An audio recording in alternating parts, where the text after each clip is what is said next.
Hi అండి. నమస్తే. Welcome to Priya's kitchen talks. ఇదొచ్చేసి సాటర్‌డే రోజున లంచ్ వ్లాగ్. అయితే ఇక్కడ నేను దొండకాయ తాలింపు చేస్తున్నాను. ఇంకా మునగాకు పప్పు చేస్తున్నాను. చాలా బావుంటాయండి 2 కూడా. ఇక్కడ నేను కావాల్సిన వెజిటబుల్స్ అన్నీ కూడా చాప్ చేసుకుంటున్నాను. దొండకాయ తాలింపుకి దొండకాయల్ని వాష్ చేసేసి సన్నగా చక్రాల్లాగా కట్ చేసుకున్నాను. తర్వాత పప్పుకి ఇంకా టమాటోసు, ఆనియను, పచ్చిమిరపకాయలు అన్నీ కూడా కట్ చేసుకుంటున్నాను. పచ్చిమిరపకాయలు గూడా కట్ చేసి పెట్టుకున్నాను. తర్వాత ఇక నేను ఒక కప్పు పప్పుని ఒక గంట ముందే నానబెట్టానండి. పప్పు ఎప్పుడు కూడా నేను నానబెట్టిన తర్వాతనే చేస్తాను. ఇంకా రైస్ కూడా ఒక గ్లాస్ బియ్యం పెట్టేశాను కడిగి. అయితే ఇక్కడ నేను మునగాకు తీసుకున్నానండి. మునగాకు కొద్దిగా కొంచెంగానే చేస్తున్నాను. పప్పులోకి కొద్దిగా వేస్తే సరిపోతుంది. మరీ ఎక్కువ చేస్తే అంత బావుండదు మునగాకు. కొంచెం ఒక కప్పు కందిపప్పుకి ముప్పావు కప్పు మునగాకైతే సరిపోతుంది. అయితే ఇక్కడ నేను మునగాకు మొన్న సాటర్‌డే పల్లెకెళ్ళినప్పుడు చెట్టు మొత్తం పడిపోయిందండి వానలు అలా గాలి బాగా వచ్చి పైన ఉన్న కొమ్మలన్నీ కూడా ఇరిగిపోయి పడిపోయినాయి. మా చెట్టు మునగాకైతే చాలా బావుంటుంది. ఇంకా పల్లెలో గూడా చాలామంది తీసుకొనెళ్లారు. నేను ఎక్కువ తెచ్చుకొని మనము ఎక్కువ రోజులు ఫ్రిడ్జ్‌లో పెట్టేసి అది పాడు చేసి పడేయడం కంటే కొంచెం తెచ్చుకుంటే సరిపోతుంది కదా అనేసి కొద్దిగా తీసుకొచ్చాను. కొంచెం పప్పులోకేసాను. తర్వాత ఇంకొంచెం వచ్చేసి నెక్స్ట్ డే తాలింపు చేసుకున్నాను. చాలా అంటే చాలా బావుంటుంది మునగాకు.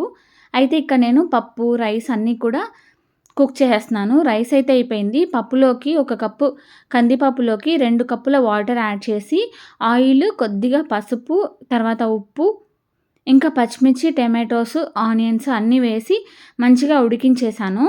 రైస్ అయితే అయిపోయింది. ఇంకా పప్పు కూడా ఆల్మోస్ట్ ఉడికిపోతుంది. ఈలోపు మనం ఇక్కడ దొండకాయ తాలింపు చేసుకుందాము.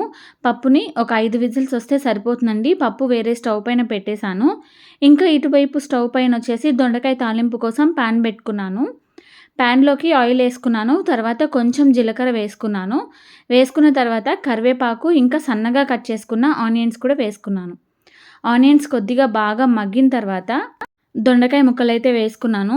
దొండకాయ ముక్కల్లోకి కొద్దిగా పసుపు, ఇంకా కొంచెం సాల్ట్ అయితే వేశాను. సాల్ట్ ముందుగానే వేసుకున్నాము. ఇంకా మనము శనగ్గింజల పొడి కూడా నేను నూరానండి. అయితే నేను శనగ్గింజల పొడి అప్పుడప్పుడు కొంచెం కొంచెం నూరుకోకుండా ఒకటేసారి ఒక హాఫ్ కేజీ శనగ్గింజల్ని లో ఫ్లేమ్‌లో పెట్టి మంచిగా వేపేసి చల్లారిన తర్వాత పొట్టు తీసేసి శనగ్గింజల పొడి చేసేసాను. శనగ్గింజల పొడిలోకి ఏం అవసరం లేదండి. ఎండుమిర్చి, కొద్దిగా ఉప్పు వేసి శనగ్గింజలు వేసి మిక్సీ పట్టేసేయడమే.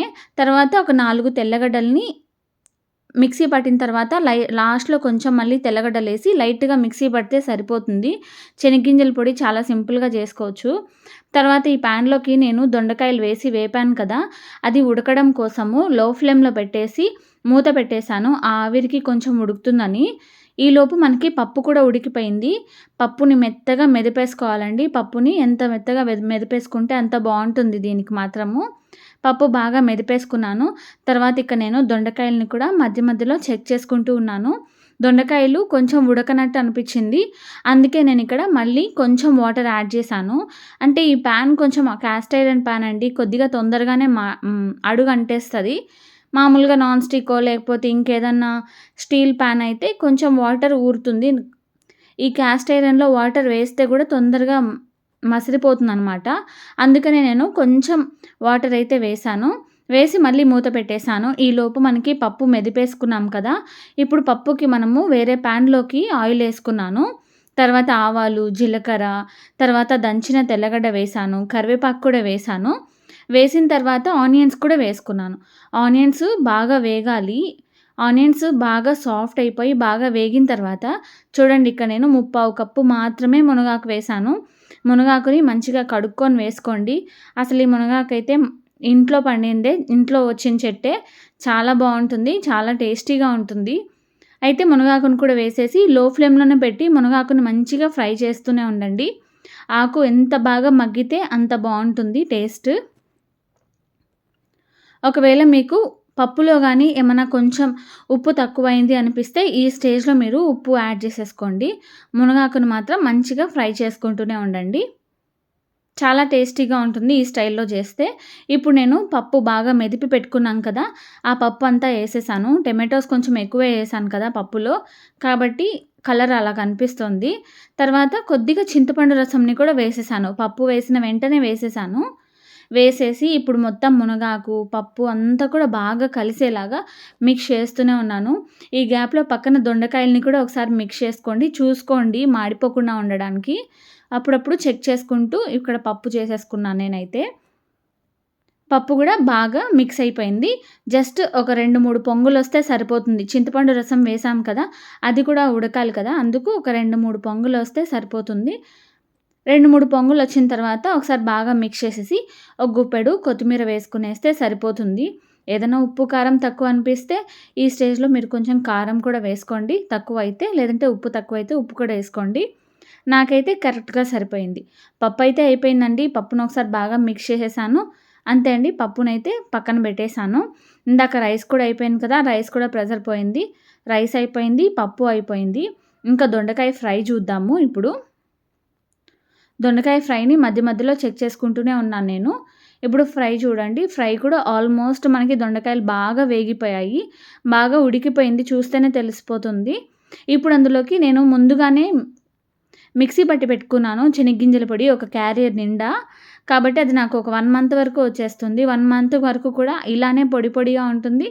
చాలా ఫ్రెష్‌గా కూడా ఉంటుంది. బయటే పెట్టేసానండి. నేను ఫ్రిడ్జ్‌లో కూడా ఏం పెట్టలేదు. చెనిగ్గింజల పొడి కూడా దొండకాయ ముక్కల్లోకి వేసేసాను. వేసేసి మళ్ళీ బాగా కలిపేసేయండి. ఇదంతా దొండకాయ ఫ్రై మాత్రం మొత్తం లో ఫ్లేమ్‌లోనే చేయండి. అది బాగా ఉడికిపోతుంది లోపల వరకు. లేకపోతే పైన మాడిపోయి లోపల అసలు ఉడకదు. అందుకే నేను లో ఫ్లేమ్‌లోనే చేశాను. శనగ్గింజల పొడి కూడా వేసిన తర్వాత మళ్ళీ బాగా మిక్స్ చేసేసేయడమే. అంతే అండి. దొండకాయ ఫ్రై కూడా అయిపోయింది. మీకు లాస్ట్‌లో కావాలనిపిస్తే కొద్దిగా కొత్తిమీర వేసేసుకొని సర్వ్ చేసేసుకోవడమే. చాలా సింపుల్. మునగాకు పప్పు మాత్రం సూపర్‌గా ఉంటుంది. చాలా హెల్తీ గూడా. ఇక నేను 2 పక్కల స్టవ్ అయితే ఆపేసాను. ఇంకా లంచ్ అయితే సర్వ్ చేసేసుకోవడమే. నాకు మునగాకు పప్పు ఇంకా దొండకాయ ఫ్రై కాంబినేషన్ చాలా బాగా కుదిరింది. ఇవాళ మీరు ఏం చేసుకున్నారో లంచ్‌లోకి నాకు కామెంట్ చేయండి. వీడియో నచ్చితే లైక్ చేసి, షేర్ చేసి ఈ వీడియోని సబ్స్క్రైబ్ చేసుకోండి. అంతే ఈ వీడియో. బై.